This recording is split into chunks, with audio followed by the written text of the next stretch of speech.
What's up, you guys? So we gonna be reacting to another video today, and this video is gonna be photos with disturbing backstories. I feel like this. I already know this video is gonna be crazy. It's probably gonna be some creepy stuff on here, bro. So if there's any kids that got hurt in the stuff that's in this video, just God bless them. But let's get into the video. Let's see what's up with it.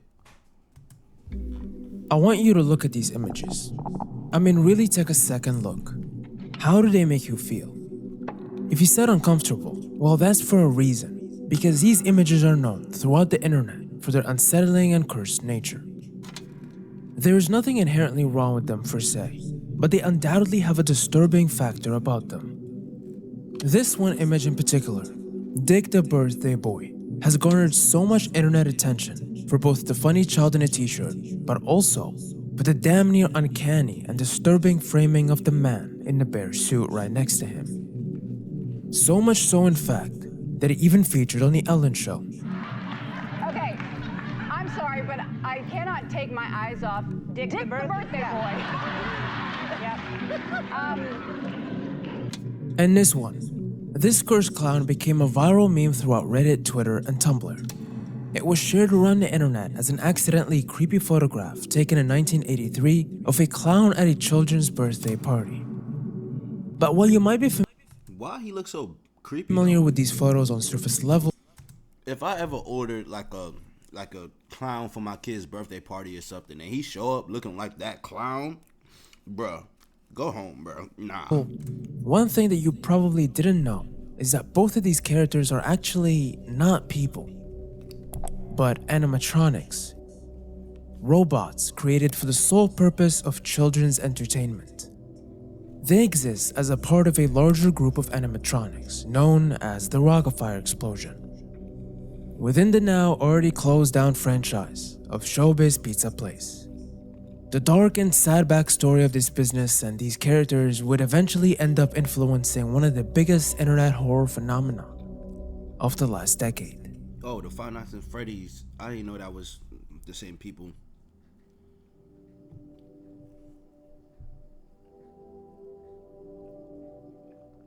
Billy Bob the Bear, a friendly and talented brown bear, also the lead vocalist. Mitzi Mozzarella, a cheerful and energetic female mouse who plays the keyboard. Fats Geronimo, a cool and laid-back gorilla who is the band's drummer. Duke LaRue, a mischievous and playful dog who plays the bass.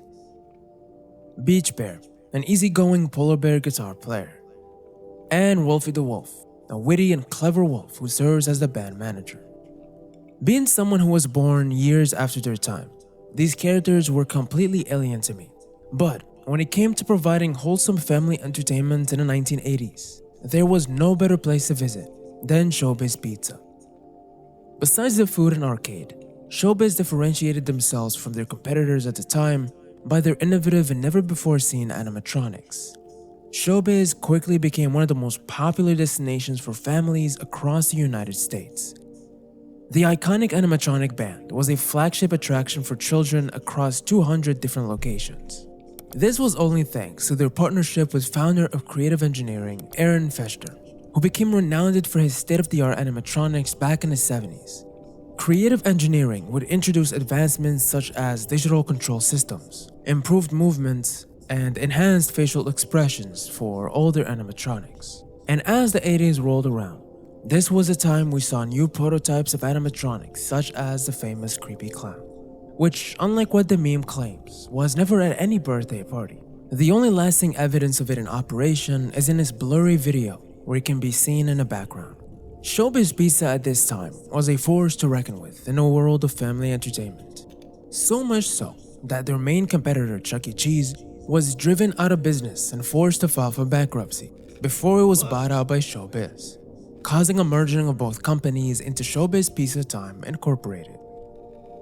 However, this height was shortly lived. As the 1990s rolled in, the entertainment landscape shifted dramatically, and all of a sudden, kids were more interested in home consoles. The popularity of arcades declined, and the animatronic craze of the 70s and 80s slowed down dramatically. Showbiz Pizza was having a hard time keeping up. Adding to this, the previous fast expansion of the company across 200 locations further strained the company's finances. After a while, the parent company had a decision to make. Only one would be allowed to stay open. And so between the two, Chuck E. Cheese was picked as the winner. All of a sudden, the super popular Showbiz Pizza restaurant slowly started getting phased out. Some of them closed down, and others were converted into Chuck E. Cheese franchises, marking the end of an era for Showbiz Pizza Place. Following this, many of the Rock-afire Explosion band members were stripped their skin and refitted into Chuck E. Cheese characters.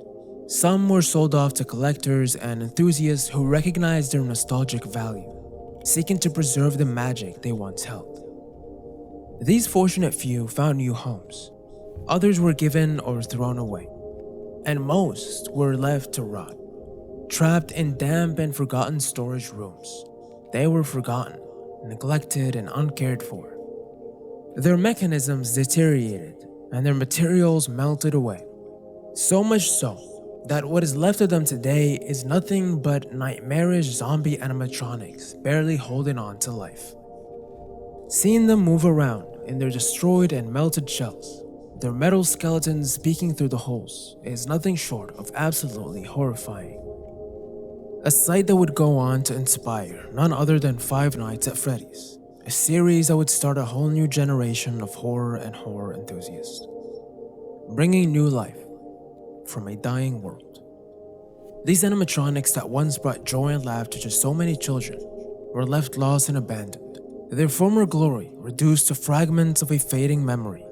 But who would have thunk that an image shared around the web for a simple creep and a laugh had such a deep and sad end story behind it? Showbiz Pizza and the Rock-afire Explosion still live on through these images. Bruh, let's go. That Explosion freaking clown, still bro. live That clown on. looks so freaking creepy, bro. Like, why would anybody even allow that around their kids, bro? Heck no. Through these images. And I'm not even afraid of clowns. He just look creepy. Why he look sad?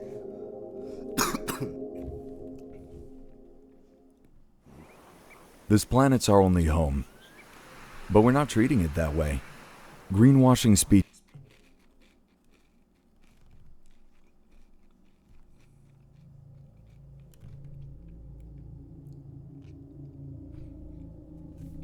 Read that.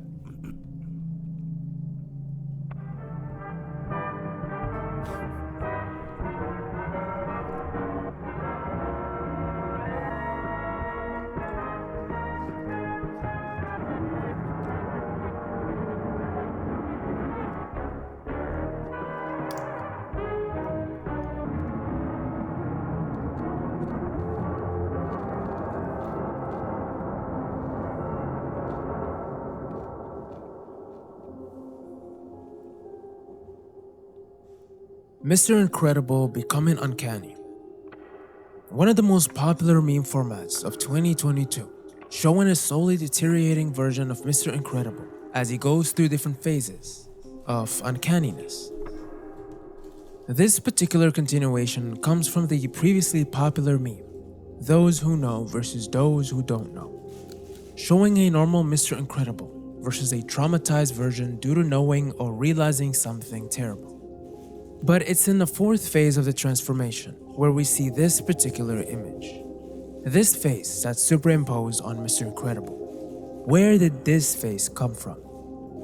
A lot of people who recognize it might point out to the famous analog horror series of the Mandela Catalog.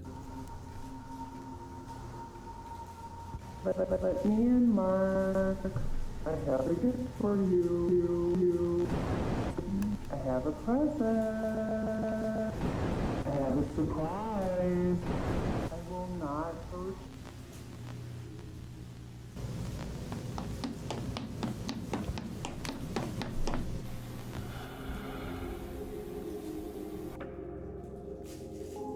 More recently, this phase has become a popular Nextbot on Gmod. Nextbots are AI NPCs that can navigate the environment dynamically and intelligently for the purpose of chasing and hunting down the player, and they're usually just a simple PNG image. If you go to the Steam page of this one, however, we found that it is named Selena Delgado. a name that, on its own, is linked to a whole internet rabbit hole. XHGC Canal 5, al servicio de la comunidad. Give me 1 second, guys. Let me just wipe my hands. Give me literally 2 seconds. Don't click off the video.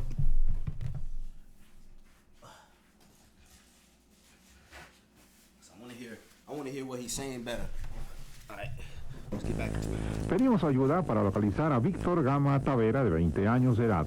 Se ignora su paradero desde el 28 de mayo del año 2000. See, between the 1990s and 2000s, a Mexican television channel called Channel 5 would broadcast a segment called Community Service. It would show images of missing people alongside a voice description. During one of the broadcasts in 2001, a woman by the name of Selena Delgado Lopez would be reported as missing, accompanied by an image of her alleged 18-year-old self. Now, due to the era this segment was aired on, the images used for the missing victims were usually not the best quality. Some of them were barely even recognizable. And the same can be said about Selena's image. For a while after, Selena Delgado was just another missing persons case that never really went anywhere. The investigation would be talked about in some small corners of the Mexican true crime communities, but it never really went past that. This, however, would all change when a certain someone would upload a video that would cause the internet to reopen this case once again. Evento. Selene Delgado. Selene Delgado es un patrón de rostros artificiales. Los rostros son construidos artificialmente y simulan ser caras humanas, para generar emociones deseando generar estímulos supernormales. Un estímulo supernormal es la preferencia durante la comunicación por las señales que exageran las normas, aunque raramente o nunca existan en la naturaleza. The video uploaded is specifically about Selena Delgado. It goes on to theorize that Selena was never a real human being, rather a fabricated persona created using artificial facial patterns to stimulate human emotions and generate supernatural stimuli. The video explains that these stimuli, although uncommon or non-existent in nature, can elicit a feeling known as the uncanny valley, where a human-like appearance and behavior provokes a sense of discomfort and fear due to its resemblance to corpses. The video then keeps on explaining that the curve of the uncanny valley follows an exponential pattern which can be analyzed through physical kinematics, suggesting that Selena Delgado's facial patterns adjust perfectly to non-human faces. The results indicate that the faces that best adapt to the kinematic pattern are those of non-existent people, suggesting that Selena does not exist, but rather is a synthetically created face. The video features various superimposed and surreal images, including our famous sketch, and at certain points, Selena Delgado's existence is emphasized with cryptic statements about actions and consequences. The video would go viral in the underground true crime and internet mystery communities due to its strange and cryptic nature. Many theories and discussions would start around the true existence of Selena and about the validity of the video's claims. This would cause other fan edits to be created of the broadcast, and this sketch would be known from then on as the Selena Delgado face. While Selena's mystery goes on deeper than this, the connection between this face and Selena ends here, because the real story behind this image is actually much darker. Dang, so see, do she exist or do she don't exist? I'm a little confused. I think she don't exist is what they're saying. On the evening of July 9th, 2002, in the Baton Rouge area, a woman by the name of Diane Alexander gets a knock at her door. As she goes to open to check who it is, she is attacked and beaten severely by this intruder. The only thing that would save Alexander's life was her son coming home at the right time and frightening the intruder out of the back of the house, leaving her brutally battered. Damn. Later, Diane would describe what the intruder looked like to the Zachary Police Department sketch artist, and what he drew was this image. What Diane didn't know at the time was that she was the sole survivor of an attempted murder from who would later be known as the Baton Rouge serial killer, Derek Todd Lee, who murdered was a black 7 guy? women. I know that sounds racist. I'm black, by the way, so don't cancel me. But like, it just surprised me that he was a black guy because I don't think I seen any like black serial killers before. In the Baton Rouge area between Not saying 1992 they don't exist and though. 2003. The confirmed 7 victims linked by DNA are Randy Mebrewer, Gina Wilson Green, Geraldine DeSoto, Charlotte Murray Pace, Kill all those Pamela Piglia Kinamore, Trinisha Dene Cologne, and Carrie Lynn Yoder. Between the DNA evidence gathered from the deceased victims and a police sketch based on Alexander's descriptions, Lee would be recognized by a recent Peeping Tom incident they had just investigated. Prior to his murder charges, Lee had been arrested for stalking women and watching them in their homes. Despite this, he was initially overlooked by the police. This simple, uncanny sketch, used in memes and cheap jump scares, holds a dark and unsettling secret. It might seem harmful and amusing at first, but its connection to one of the most chilling serial killers of recent years adds a deeply disturbing layer to its popularity. And that was in 2002. Like, that wasn't even that long ago when you really think about it. Next time you encounter this face, in memes or as an X-bot, just remember where it really came from.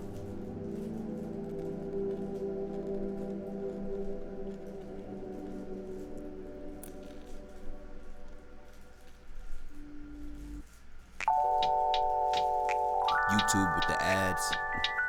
Come on, YouTube, get out of here.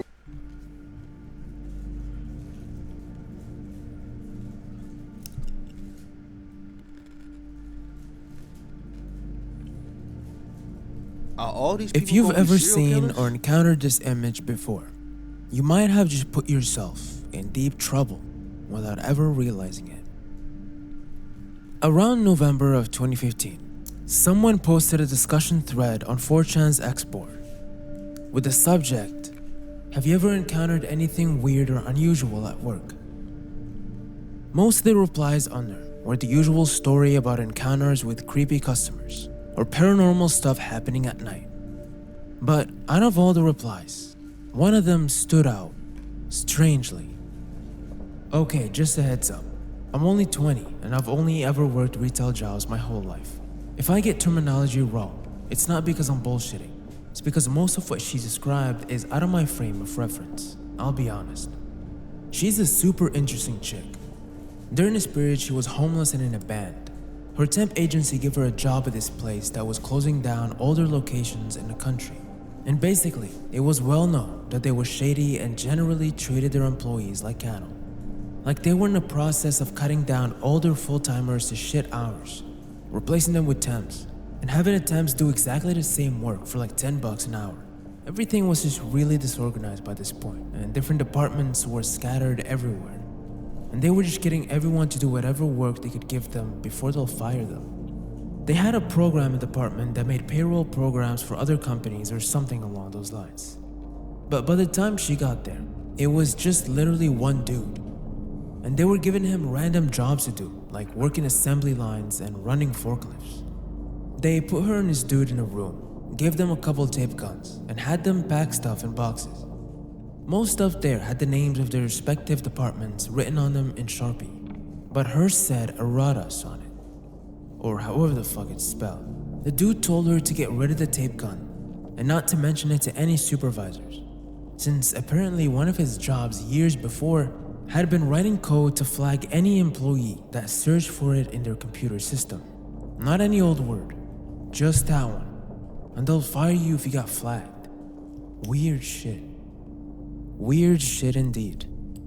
OP doesn't give us a lot of information to go by, but from what we know, there's a shady company that is responsible for creating payroll software for other corporations. Just had a guy develop a detection algorithm for the sole purpose of flagging a single term in their system, Aradas.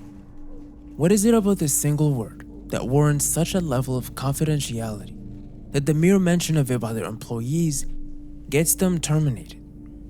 On top of that, The fact that they've closed down all their other locations and are in the works of replacing all their full-time employees with replaceable part-timers raises even more alarms of what's really going on here. The word itself, erratas, is the plural form of the Latin term erratum, referring to mistakes or mistaken things. A month later, a new post was made on 4chan. Did anyone here have any software/IT jobs on the East Coast between 2000 and 2010 or so? I asked because a few people I know from that time and area have talked about some sort of sketchy HR-related program called erratas, and I'm wondering if I can find any information about it. Not strictly paranormal related, but disturbing. And I believe I saw someone on X mention it before. So, if that Anan is here, please post. And under this thread, someone would reply, as far as I know, it can give certain third-party companies unconditional access to employee information. Employees who search for it or asked about it were fired or transferred to non-computer departments. I believe companies like UPS, Unilever, and Ecolab are all involved in the system. Okay, so obviously whatever this system is, it's extremely secret. And it's used by some of the biggest companies around the world, like UPS, Unilever, and Ecolab respectively, to monitor and peek through all employee information without anyone ever knowing it. Now, it's quite normal for companies to have security systems that monitor the outs and goings of the workplace. But a monitoring system that goes so deep that just the mere mention of it gets you in trouble is definitely not ordinary. And if that was not suspicious enough, both of these threads would soon be deleted off the face of the internet, with screenshots being the only evidence of them ever existing. Besides these 4chan posts, erratas would not be mentioned online anywhere else. Until new genre, deep web, subgenre of noise, found sounds and music concrete, super obscure, short and or low quality YouTube videos, echoing traditional notions of musicality. Anything with more than 20 views is excluded by default. Nearly a month later, some guy would post about some new obscure internet music genre that is created by compiling really obscure YouTube videos with less than 20 views. Under his text, he posts 4 links as examples of such videos. One of them is this one.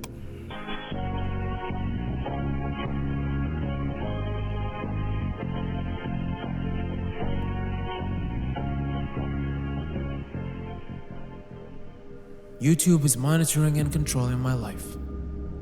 The video is an extremely low quality compilation of text and movie clips. The text reads, I strongly believe that my mom was being monitored and harassed by YouTube, Universal Pictures, and their affiliates due to a secret of sorts she had uncovered within the original trilogy of Jurassic Park films. Let me start by saying as early as I can that I'm not crazy. Never been diagnosed with schizophrenia, anxiety disorder, or any other mental illness. I'm just good at noticing patterns. I've always been a big Jurassic Park fan. I saw the first film with my mother. It's possible that YouTube's part in the harassment campaign might have started with the removal of her previous tribute video to Jurassic Park after her passing, but those may also merely be the results of the churning of the vast machine that is the automated copyright takedown system. As big of a Jurassic Park fan as I am though, I was never as deep into the franchise as my mom was. She would watch the entire trilogy on the last weekend of every month. She would buy Jurassic Park branded oatmeals and sugary cereals, long after her doctor advised her to steer clear of those for her health. Editing together tribute videos on YouTube, basically like those Linkin Park anime music videos. I started noticing their absence towards the end of 2015. Without access to her YouTube password, I could only re-upload the videos she had created on her old laptop. I've contacted YouTube many times regarding the videos, but have only received canned auto-responses and unhelpful yet sympathetic responses from actual employees after pressing the matter. Here we have an individual who believes that his mother's videos are being specifically targeted and taken down by YouTube, Universal Pictures, and their affiliates for quotes, due to a secret of sorts she had uncovered within the original trilogy of Jurassic Park films. Very strange stuff. What could it be? Going into Kronos' channel, we find that besides his Jurassic Park tribute videos, he has 3 more videos about this specific situation he's facing. In the second video he uploaded 2 days later is where the term erratas makes a comeback yet again. The sudden huge increase in views. I hope anyone reading this is good with computers. Can you help a dude out? Anyone with experience in the erratas or errata system? If you could send me a message, I'll be extremely grateful. Description. This video is mainly a test to see if it gets deleted. First time really trying to see the limits of the erratas algorithm. If it flags this one, that's some spooky shit. A final confirmation that this random dude on the internet is connected to the same flagging system from 4chan, and it has its sights aimed on him and his deceased mother. The video then goes on playing its slowed down music. But what was extremely interesting about this is at the time of the upload, the closed captions, which are completely auto-generated by YouTube, spewed out as far from over 200 Corbin KY 40219. A very important detail that we'll come back to. His third Oh, come on, YouTube. I gotta get YouTube Premium. third and last video is called Answering Questions. In it, Kronos writes back to his viewers' comments. Thanks for writing, Frank. Erratas is something I have crossed paths with over the years, and in scope, disturbs me.